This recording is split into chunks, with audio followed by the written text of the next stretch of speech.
السلام علیکم خواتین حضرات، میرا نام ناظم الدین ناظم اور میرے پروگرام کا نام میرے شہر کے لوگ۔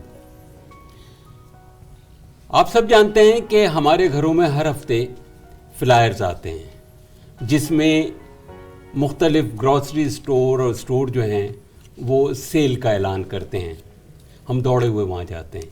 اسی طرح جو ہمارے ڈرائیور حضرات جب سڑک پر ہوتے ہیں، گاڑی چلا رہے ہوتے ہیں، کسی گیس اسٹیشن پہ انہوں نے جہاں 5, 7, 10 سیکنڈ انہوں نے کم دیکھے وہ وہاں پر لائن لگا لیتے ہیں، چلیے کچھ تو بچت ہوگی $2-4 کی۔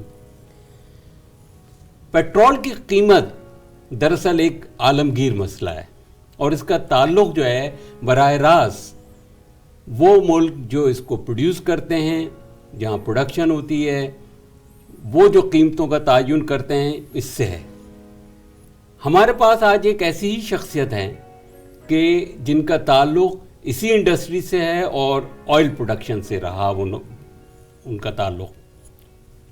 اب یہ کینیڈا آ گئے ہیں اور ہمارے یہاں اس شہر میں ہی رہتے ہیں، ہمارے دوست ہیں۔ ان کا نام انور ارشاد ہے۔ میں ان کو اپنے پروگرام میرے شہر کے لوگ میں خوش آمدید کہتا ہوں۔ خوش آمدید آپ کو انور بھائی، آپ کو یہ ہمارے پروگرام کے لیے۔ بہت شکریہ ناظم صاحب، آپ کا اور کینیڈا ون ٹی وی کا، دونوں کا میں مشکور ہوں کہ آپ نے مجھے اپنے پروگرام میں مدعو کیا اور میرے متعلق جاننا چاہا۔ انور بھائی، بات یہ ہے کہ میں یہ آئل پروڈکشن اور یہ سب چیزوں کے اوپر بھی آؤں گا اور دوسری بھی ہم بہت ساری باتیں کریں گے، لیکن میں سب سے پہلے یہ پوچھنا چاہوں گا کہ آپ کی تعلیم کا سلسلہ کہاں سے شروع ہوا، کس شہر سے کیا، کس اسکول میں پڑھا، کہاں پڑھا آپ نے؟ جی، میں کراچی میں پیدا ہوا اور وہیں میری تمام تعلیم ہوئی۔ میں نے سندھ مدرسۃ الاسلام اسکول سے میٹرک کیا، پھر اسلامیہ سائنس کالج سے انٹرمیڈیٹ کیا اور داؤد انجینئرنگ کالج سے کیمیکل انجینئرنگ۔ سندھ مدرسۃ الاسلام تو بڑا ایک تاریخی، اب تو یونیورسٹی بن گئی ہے وہ۔ جی ہاں، جی قائد اعظم کے حوالے سے۔ جی، قائد کی بھی تعلیم اسی اسکول سے ہوئی تھی۔ جی۔ اچھا، آپ نے بتایا کہ اسلامیہ کالج چلے گئے اور اسلامیہ کالج سے پھر آپ چلے گئے داؤد انجینئرنگ کالج میں جب آپ گئے تو آپ نے وہاں کون سی ٹیکنالوجی لی؟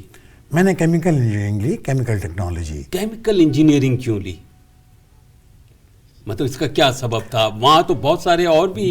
جی، ایک تو یہ نئی ٹیکنالوجی تھی پاکستان میں، اس سے پہلے یہ نہیں تھی۔ 69 میں یہ انٹروڈیوس ہوئی ہے۔ جی، اچھا، تو 64 میں فرسٹ بیچ جو اس کا پاس آؤٹ ہوا وہ 69 میں۔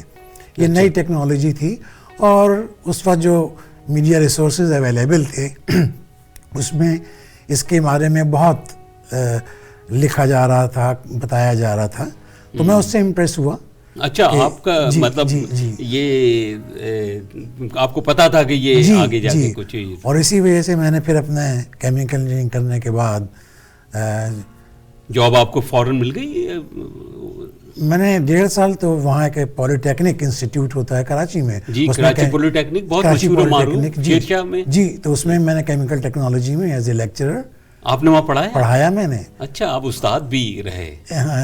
ہاں، شروعات استادی سے ہوئی۔ تو اچھا، چلیے۔ تو پھر اسی دوران رامکو فریش انجینئر۔ کتنے عرصے آپ نے پڑھایا وہاں پر؟ 1.5 سال۔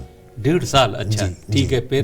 پھر ارامکو جو ہیں وہ سعودی عرب، انہوں نے ایڈورٹائز کیا کراچی کے اخبارات میں، ٹھیک ہے، اور کالٹیکس والے ان کے ایجنٹ ہوتے تھے ارامکو کے، تو میں نے اس کے لیے اپلائی کیا اور وہاں انٹرویو وغیرہ ہوا، جو ارامکو سے ٹیم آئی ہوئی تھی، تو وہ انہوں نے مجھے جو ہے آپ کو چن لیا۔ جی، اور آپ پھر ارامکو چلے گئے؟ جی، پھر میری جو پراپر آئل انڈسٹری کی جاب شروع ہوئی وہ ارامکو سے شروع۔ ارامکو سعودی عرب آپ کس شہر میں رہے؟ دہران میں۔ جی، تو وہاں تو ارامکو کے اندر تو بالکل یوں سمجھیے کہ وہاں پر امریکنز زیادہ رہتے تھے اور وہ جی یہ جو تھی بیسیکلی یہ ارامکو اس کا نام یوں ہے کہ Arabian American oil company, Arabian American کا شارٹ فارم ارامکو ہے. اچھا. تو اینڈ اٹ واز جی یہ ڈومینیٹڈ بائی امریکنس تھے. اس وقت ٹاپ مینجمنٹ 99% امریکنس کی تھی. اچھا. یہ میں 78 کی بات کر رہا ہوں جب میں وہاں گیا ہوں. جب آپ وہاں گئے تو وہاں پر جب آپ گئے تو آپ کو الگ انہوں نے ظاہر ہے اکوموڈیشن دی ہوگی اور وہ سارا کچھ. جی. تو آپ تو ایک طریقے سے سمجھیے کہ امریکہ میں ہی رہ رہے تھے تقریباً. ہاں جو انہوں نے اپنی جو سیٹ اپ وہاں کیا ہوا تھا بہت اچھا تھا. بہت اچھا بالکل امریکن اسٹائل پہ. وہ مکانات بھی جو وہاں بنے ہوئے تھے وہ ود ان دہران کی بات کر رہا ہوں، جو ان کی اپنی کمیونٹی تھی، ریزیڈینشیل ایریا تھا، وہیں پر آفس بھی تھا. تو وہ بالکل انہوں نے امریکن پیٹرن پہ ہی سارا کچھ کیا ہوا تھا اور کام کا انداز بھی امریکن ہی تھا. جی جی ان کا جو ہے بہت مختلف جو میں پاکستان میں دیکھتا وہ آیا تھا اس سے مختلف تھا بہت. پاکستان میں تو آپ کا بہت تھوڑا سا تجربہ تھا، کوئی زیادہ نہیں تھا، لیکن رہا تو ہوں میں نا پاکستان میں. ظاہر ہے تو دفاتر دیکھنے کا اتفاق، میرے والد صاحب ریلویز میں تھے تو ان دفاتر میں جانا ہے، تو وہ اس سے بتا رہا ہوں جو اوور آل تھا وہ بہت مختلف تھا. اچھا. اور بڑا اچھا سیٹ اپ تھا. تو بڑا مطلب یہ کہ آپ کو فرق محسوس ہوتا ہوگا جس وقت آپ دوسرے سعودی سے اور ان سے ملتے ہوں گے، وہ ایک لائف اسٹائل میں بڑا چینج. جی جی اصل میں ایک تو لائف اسٹائل وہ تھا جو ارامکو کے اندر تھا. جی وہ بالکل پیور امریکن اسٹائل تھا، ویسٹرن وہ تھا. اور ایک وہ لائف اسٹائل تھا جو سعودی عرب کا تھا، جو کہ ظاہر ہے سعودی عرب اس وقت بہت ہی پریمیٹیو اسٹیج میں تھا. مطلب بہت 30s میں آئل نکلا، اس کے بعد سے مطلب 40 ایئرس کے بعد کی میں بات کر رہا ہوں. تو still it was in developing stage.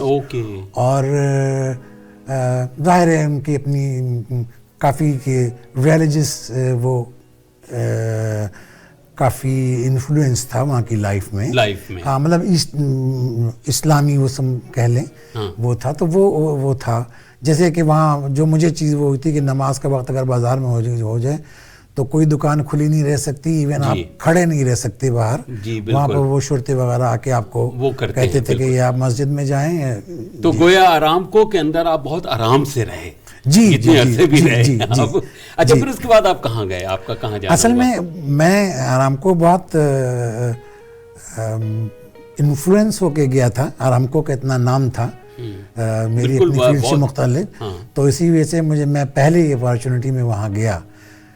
تو وہاں پر لیکن مجھے یہ پتہ چلا کہ 1976 کے بعد سے انہوں نے جو ایشیا سے لوگ ہیں، پاکستان، انڈیا وغیرہ سے، ان کو فیملی اسٹیٹس نہیں دے رہے ہیں اور نہیں دیں گے. تو یہ چیز میرے لیے جو ہے وہ ڈسٹرب تھی. تو پھر میں نے اور دیکھنا شروع کیا اور مجھے کویت میں جاب مل گئی وہاں. تو آپ کے خیال میں کیا کویت میں وہ جب آپ نے وہ کیا تو کویت بھی تو وہی ہے، عرب اسٹیٹ ہے، تو وہاں دے دیتے کیا فیملی اسٹیٹس؟ جی کویت میں اس وقت جو ہے وہ یہ صورتحال نہیں تھی، مطلب کہ فیملی اسٹیٹس دیتے تھے سب کو. اچھا. اور وہ دے دیا کرتے تھے؟ جی کویت والے دے رہے تھے. اچھا اس وجہ سے آپ گویا سعودی عرب سے وہاں پر آپ نے کہا کہ کویت جایا جائے. جی. تو آپ کتنے عرصے کے بعد سعودی عرب سے وہاں گئے کویت؟ تقریباً 3 سال 2 مہینے کم. اچھا پھر آپ نے کویت میں آپ سیم وہی پوزیشن تھی آپ کی یا کوئی مختلف؟ ان کے گریڈنگ سسٹم مختلف تھے، تو اگر میں کمپیئر کروں اس سے تو ان سے ایک گریڈ آگے تھا اور سیلری بھی سے بہتر تھی. ہاں بہتر تھی. اچھا. تو وہاں پر کتنے عرصے آپ نے کویت میں وقت گزارا؟ دیکھیں میں نے کویت میں کافی عرصہ گزارا. کویت آئل کمپنی میں نے جوائن کی نومبر 1980 میں. ٹھیک ہے. اور جب سے لے کے میں 1990 میں جب کویت کا انویژن ہوا. اچھا کویت کے انویژن کے وقت آپ وہاں تھے؟ میں چھٹیوں پہ گیا ہوا تھا اس وقت جو ہے. چھٹیوں پر تھے؟ ہاں. تو اس وقت پوری فیملی کے ساتھ آپ پاکستان میں تھے؟ جی میں اس وقت پاکستان گیا ہوا تھا چھٹی پہ. اچھا. تو کویت کا انویژن ہو گیا. ہاں. تو آپ کا گھر بچ گیا تھا وہاں جب نہیں، وہ تو سب کچھ لٹا گیا تھا. اچھا جی گاڑی وغیرہ سب باہر کھڑی ہوئی تھی، وہ سب وہ ختم. ہاں وہ تو جو ہاں تو اس کا حکومت نے پھر بعد میں معاوضہ وغیرہ دیا ہوگا آپ کو؟ نہیں، حکومت نے تو نہیں دیا، لیکن وہ یونائٹڈ نیشنز کمپنسیشن نے لوگوں کو دیا تھا. میں نے بھی اپلائی کیا تھا، لیکن سم ہاؤ وہ میرا کاغذات کھو گیا تو وہ مجھے نہیں مل سکا. اچھا آپ کو نہیں. جی. اچھا یہ مجھے بتائیے کہ آپ کو جب پتہ چلا کہ کویت میں تو اب آپ نہیں واپس جا سکتے ہیں، تو پریشانی تو ہوئی ہوگی آپ کو؟ یقیناً پریشانی تھی، کیونکہ میں اس پروگرام سے تو نہیں آیا تھا کہ میں فائنلی آ گیا ہوں.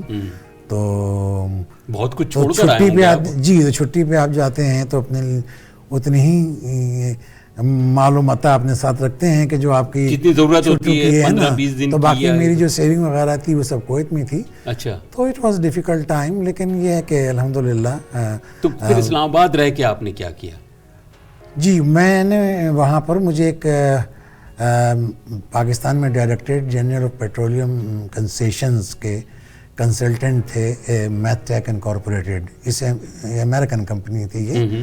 تو ان کے تھرو میں نے as a consultant on a U S AID project to directorate general of petroleum concession ان کے ساتھ کام کیا میں نے. انور بھائی آپ اسلام آباد میں تھے اور کویت میں آپ کو پتہ چلا کہ جب آپ جا نہیں سکتے، اور یہ تو ظاہر ہے کہ آپ کو بڑی پریشانی ہوئی ہوگی. یہاں پر آپ نے جاب شروع کر دی تھی پھر آپ نے؟ جی یقیناً یہ پریشان کن صورتحال تھی کہ سب کچھ وہاں رہ گیا تھا. اچھا. اور لیکن یہ ہے کہ میرے والد صاحب حیات تھے، so that was a great encouragement for me.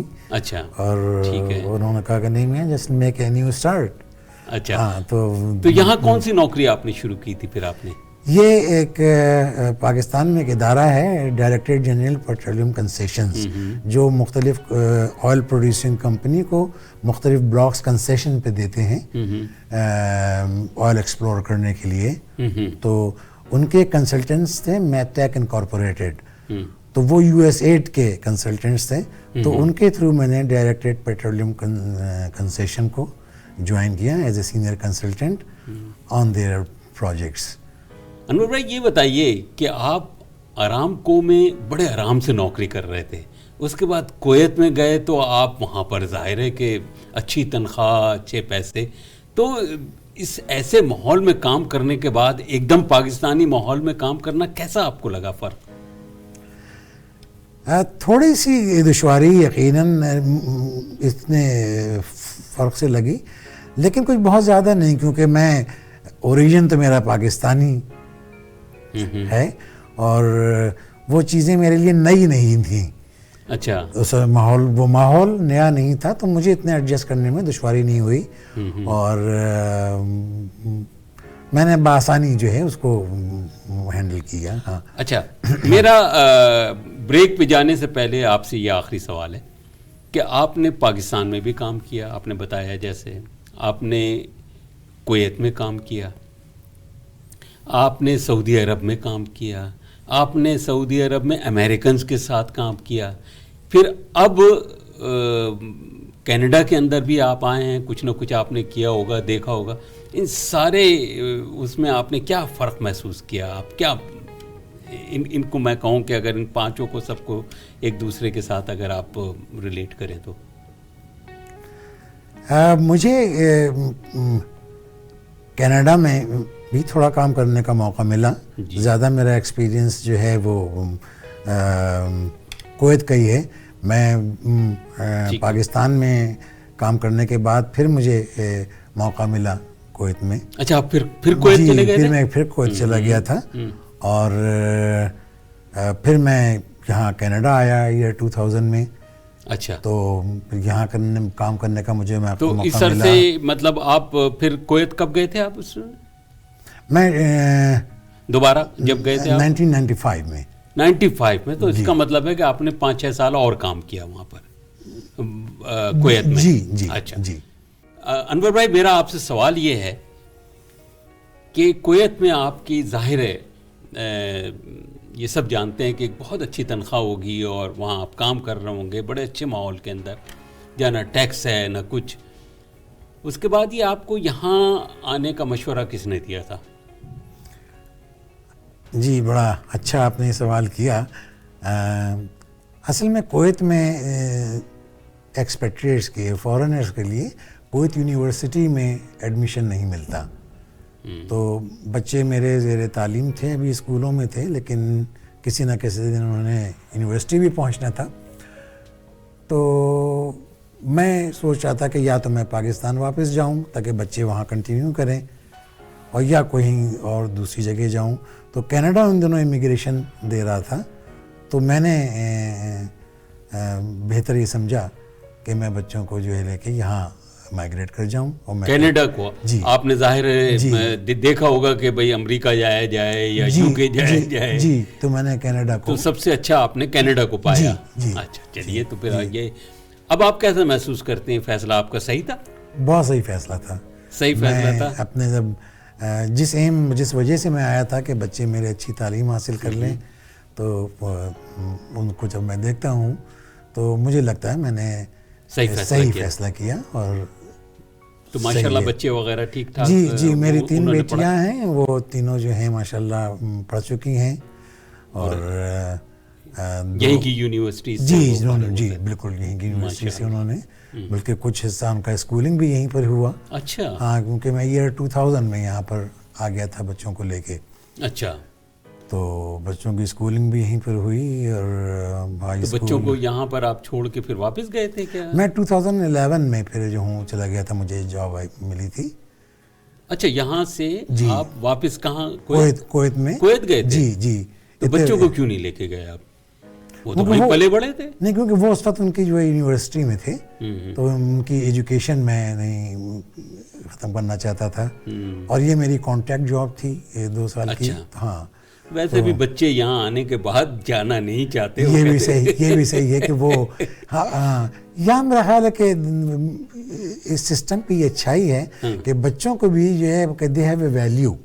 ان کو جو ہے نا, مطلب اینڈ دے فیل دیٹ, جو شاید ان کو شاید دوسری جگہ نہیں نظر آتی. وہ پرائڈ جو ہے جو فیل کرتے ہیں. کہ ایک بچے کو بچہ نہیں سمجھا جاتا یہاں پر, مطلب کہ ہی از اے انڈیویجول.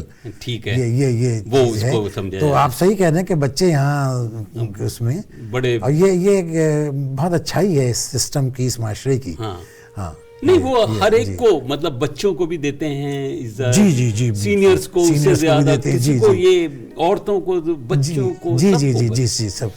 جی اچھا انور بھائی, اب میرا آپ سے سوال یہ ہے کہ آپ نے یہاں آنے کے بعد, جیسا ہر ایک کو اس نئے سسٹم میں جب وہ آتا ہے تو پریشانیاں تو ہوتی ہیں کچھ. آپ کو کیا کچھ پریشانی ہوئی کوئی اس قسم کی, جاب وغیرہ یہ وہ ساری چیزیں؟ لیکن جاب کی یہاں پر یقیناً دشواری تو ہے. پھر اس سسٹم میں انفلکس کرنا ایز اے فریش, تو دشواری تو ہوتی ہیں, لیکن کوئی اتنی سگنیفیکنٹ میں نہیں کہوں گا. مجھے جاب ملی اور اپنے سیکٹر میں ہی ملی. اچھا, اپنے سیکٹر میں ملی؟ جی اپنے سیکٹر میں ملی. کہاں, یہیں اونٹیریو؟ جی کیلگری میں. اچھا, کیلگری میں. ہاں, وہاں پر جو ہے مجھے ملی. اور بلکہ جو مجھے کنسلٹنسی ملی تھی 2011 میں, یہ بھی وہیں کی ایک کمپنی تھی, ان کی معرفت جو ہے. آپ وہاں گئے تھے؟ جی. تو اچھا, تو اس کے بعد پھر آپ یہاں پر, اب فی الحال آپ یہیں پر ہی اونٹیریو مساگا میں رہ رہے ہیں؟ جی, اب میں اس وقت جو ہوں گزشتہ 1.5 سال سے سارٹ آف ریٹائرڈ لائف گزار رہا ہوں. اچھا. ہاں, کیونکہ تو یہ یہاں کے جو مقامی لوگ ہیں وہ تو اس کو بڑا مطلب انتظار کر رہے ہوتے ہیں کہ جی ریٹائرڈ لائف ہوگی تو ہمارے بڑے مزے ہوں گے, اور وہ تو آپ بھی ایسا فیل کر رہے ہیں؟ یقیناً میں اس کو انجوائے کر رہا ہوں. اچھا. مطلب کہ گرینڈ چلڈرن کے ساتھ وقت دینا, ان کو انٹریکٹ کرنا, اور میں خیال ہے کہ ایک لمبا عرصہ کام کرنے کے بعد آپ کو جب ایسا موقع ملے تو یو انجوائے اٹ. اچھا, ہاں, تو ایک لمبے عرصے کے بعد جب آپ. جی. اچھا, یہ مجھے بتائیے کہ اپنی مصروفیات جو ہیں, اب آپ ایک دم آدمی خالی ہو جاتا ہے نا, کہ آپ کام کر رہے ہیں، صبح 6 بجے اٹھ رہے ہیں، 7 بجے نکل رہے ہیں، شام کو 3 4 5 بجے واپس آ رہے ہیں، ایک دم یہ بریک آ جاتا ہے آپ کی لائف میں. تو مراد یہ کہ اس سارے وقت کو آپ کیسے فل کرتے ہیں، اس سے ہٹ کے کہ آپ اپنے بچوں کے ساتھ اپنے بزی ہوتے ہیں سب کچھ، لیکن اس کے باوجود بھی بہت کچھ اس کے متعلق آپ نے کچھ پلاننگ کی یا کچھ سوچا؟ جی میں تھوڑا سا اب جو ہے اپنے آپ کو بزی کرنا چاہ رہا ہوں والنٹیئر پروگرام میں. Volunteer programme? جی یہ تو بڑا سپورٹ کرتے ہیں یہاں کینیڈا والے. ہاں تو اس کے لیے میں نے ایک اپنے آپ کو رجسٹر کرایا. بہت ساری یہاں پر ایسی آرگنائزیشنز ہیں جو آپ کو ٹریننگ بھی دیتے ہیں. ہفتے 10 دن کی اس کا ڈیوریشن ہوتا ہے، اور اس کے بعد پھر you can join volunteer program, جس میں جو سینئر لوگ ہیں ان کی ہیلپ کرنا، یا بچوں کو ان کو ٹرین کرنا. ٹھیک ہے. ہاں تو میں نے اپنے آپ کو رجسٹر کروا لیا اس میں. اچھا ابھی رجسٹر. تو ابھی انہوں نے کوئی آپ کو جاب وغیرہ اسائن کی؟ آئی مین والنٹیئر جاب؟ نہیں، والنٹیئر جاب مجھے جو ہے میں جو میری ان سے ابھی تک بات ہوئی ہے وہ نیکسٹ منتھ میں اپریل میں they will place me for some volunteer program. جی. اچھا جی. تو کوئی آپ پسند کریں گے کہ کوئی آپ سے آپ کے کام سے ریلیٹڈ کوئی ٹیچنگ وغیرہ کا اگر کوئی چیز ملے تو زیادہ اچھی لگے؟ میں ابھی تو جس آرگنائزیشن سے میرا ابھی رابطہ ہوا ہے ان کی ایکسیس اس فیلڈ میں نہیں ہے. اچھا. تو ابھی اسی فیلڈ میں ہے، تو میں نے کہا جسٹ ٹو اسٹارٹ وتھ وجہ اس کے کہ جو ہے نا، تو پھر یہ ہے کہ اگر مجھے اس میں بھی ملا کہ کہیں پر میں اس فیلڈ میں ٹیچنگ وغیرہ کر سکوں تو یقیناً. یقیناً. ہاں.